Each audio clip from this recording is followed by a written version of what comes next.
देखिए भिवंडी एक्सप्रेस की खास खबर। घर चलाए या बिजली का बिल भरे, कोरोना महामारी के कारण बकाया बिलों से नागरिक हो रहे परेशान।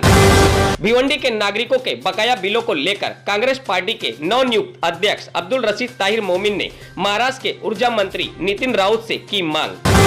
भिवंडी विधानसभा चुनाव के समय यहां की जनता से वादा किया था कि टोरेंट पावर कंपनी से नागरिकों को छुटकारा दिलाएंगे, पर चुनाव खत्म हो जाने के बाद भिवंडी के नागरिकों को टोरेंट पावर कंपनी से राहत नहीं मिली, बल्कि भिवंडी के नागरिकों को बिजली के बिल ने परेशान कर रखा है। पर इससे भी बुरी हालत नागरिकों की तब हुई जब कोरोना महामारी के कारण सरकार द्वारा लॉकडाउन लागू किया गया। मालूम हो कि पिछले 7 महीने से बेतहाशा बिजली बिल के कारण नागरिक परेशान हो चुके हैं। ना तो लोगों के पास कोई रोजगार बचा है और ना ही पैसा है। यहाँ तक कि कई लोगों ने तो अपने बच्चों का पेट पालने के लिए साइकिल पर चाय बेचना शुरू कर दिया है। जिस निजी कंपनी टोरेंट पावर को सरकार ने बिजली वितरण करने का जिम्मा सौंपा है, ना तो वो आम जनता की सुनने को तैयार है और ना ही सरकार।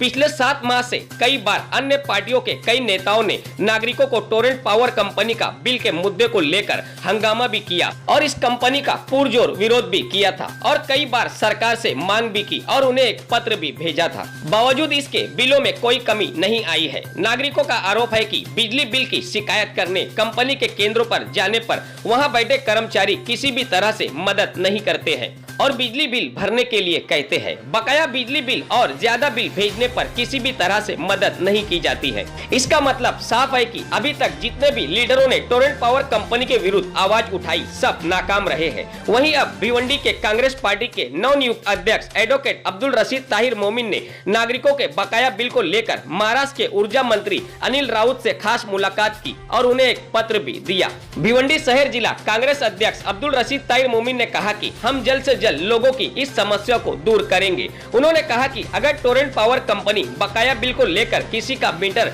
डिस्कनेक्ट करती है तो वे बेझिझक मेरे पास आकर बताएं। इस संबंध में उन्होंने और क्या कहा, देखिए भिवंडी एक्सप्रेस की इस विशेष रिपोर्ट में।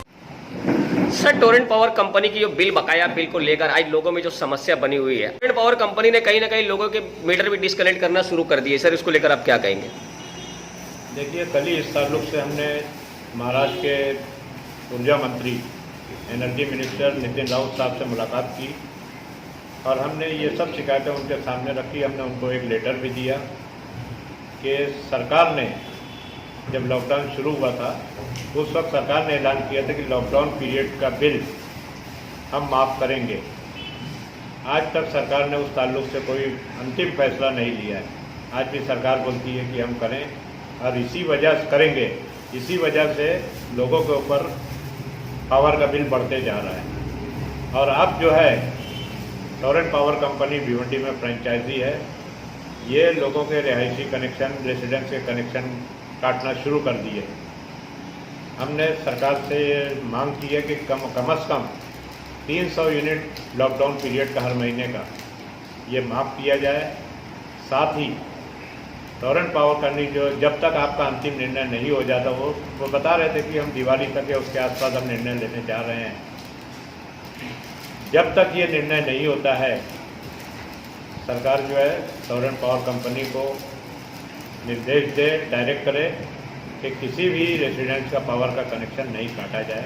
उस बात को उन्होंने एनर्जी मिनिस्टर नितिन राउत साहब ने मान्य किया और उन्होंने कहा कि हम फौरन इसके ऊपर रोक लगा रहे हैं। सर, देखा जाए तो भिवंडी शहर में टोरेंट पावर के ताल्लुक से जो भी कोई लीडर, कोई भी पार्टी का हो, अगर जिसने भी ये मुद्दा उठाया, मगर सब ने एक हवाई बातें की, जमीनी स्तर से कोई काम अभी तक हुआ नहीं। सर, आप क्या कहेंगे इस बारे में? रिजल्ट दिखेगा ना हमारा अभी कुछ दिन में दिखेगा। हम ये भी आपसे अपील करते हैं आपके चैनल के माध्यम से कि अगर रेसिडेंस का कनेक्शन किसी का लोग डिस्कनेक्ट करते हैं बिल ना भरने के कारण, तो वो हमसे पार्टी ऑफिस हमसे कांटेक्ट करेंगे। सर, देखा जाए तो टोरेंट पावर कंपनी जिस तरह से बकाया बिल है उसका इंटरेस्ट भी लगाते चली आ रही, लोगों में इसकी भी एक समस्या बनी हुई है। सर, उसके बारे में क्या कहेंगे? देखिए, इंटरेस्ट लगाना नहीं लगाना ये प्रोसीजर की बात है, लेकिन जब सरकार का निर्णय हो जाएगा तो उस पर इंटरेस्ट और जो भी लगता है वो सब